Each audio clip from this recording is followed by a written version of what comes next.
Halo semua, kembali lagi di Isomer Inform about Study of Chemical Engineering. Let's be smarter for a better future. Bayangkan bagaimana jadinya jika kita hidup tanpa kertas. Balik ke zaman dulu, zaman di mana menulis dan menggambar hanya menggunakan media seperti batu, dinding, dan lain-lain. Kertas sudah menjadi bagian yang tidak terpisahkan dari kehidupan sehari-hari, terutama bagi mahasiswa. Dikit-dikit pegang kertas buat tugas. Tapi, kalian tahu gak sih bagaimana kertas itu dibuat, bahan baku yang digunakan, proses pembuatannya, sampai jadi produk kertas yang biasa kita gunakan? Kebanyakan orang belum sepenuhnya tahu hal tersebut dapat membuat orang tidak menghargai keberadaan kertas, yang kalau dipikir-pikir, susah loh untuk membuat selembar kertas yang sangat berharga.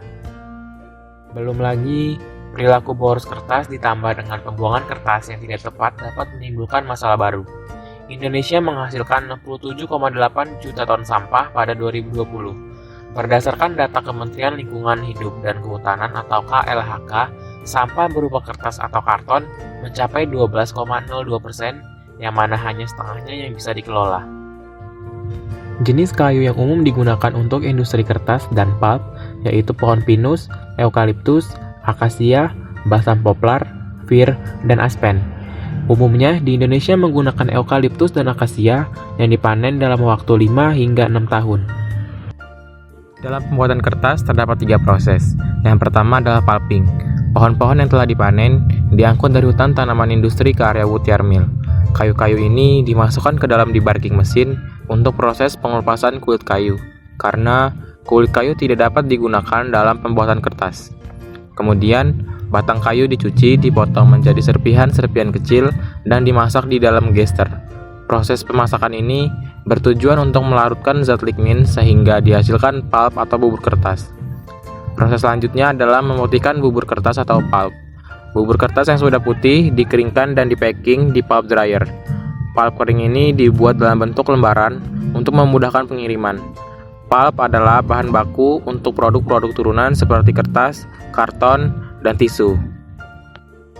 Langkah selanjutnya, pulp harus menjalani proses kedua yaitu paper making. Campuran pulp, air, dan bahan-bahan kimia seperti zat pewarna, zat retensi, dan filter sebagai bahan pengisi pori-pori dipompa ke dalam headbox di mana kecampuran tersebut keluar melalui celah horizontal ke atas permukaan saringan yang bergerak dengan kecepatan 80-90 km per jam. Di sini, serat menyebar dan membentuk lembaran tipis, sehingga proses ini dinamakan seed formation. Lembaran ini dimasukkan ke dalam mesin pressing di mana 50% kadar air diperas. Lalu, kertas dikeringkan dengan suhu 100 derajat Celcius menggunakan sejumlah silinder-silinder metal. Proses terakhir adalah finishing.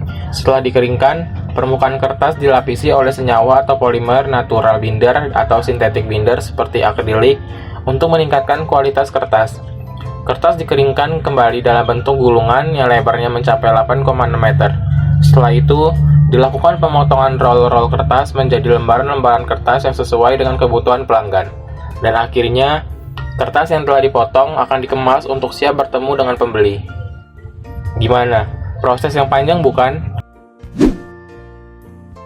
Ada banyak cara untuk menghemat kertas. Kita dapat memaksimalkan penggunaan kertas di kedua sisinya.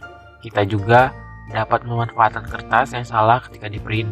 Selain itu, kita dapat merecycle kertas sendiri loh di rumah dari kertas-kertas yang sudah tidak berguna lagi. Mari kita menghemat kertas untuk menghemat penggunaan pohon dan energi serta mengurangi sampah. Terima kasih telah menonton video kami. Jangan lupa komen, like, share, and subscribe. Atau kunjungi kami di media sosial lainnya.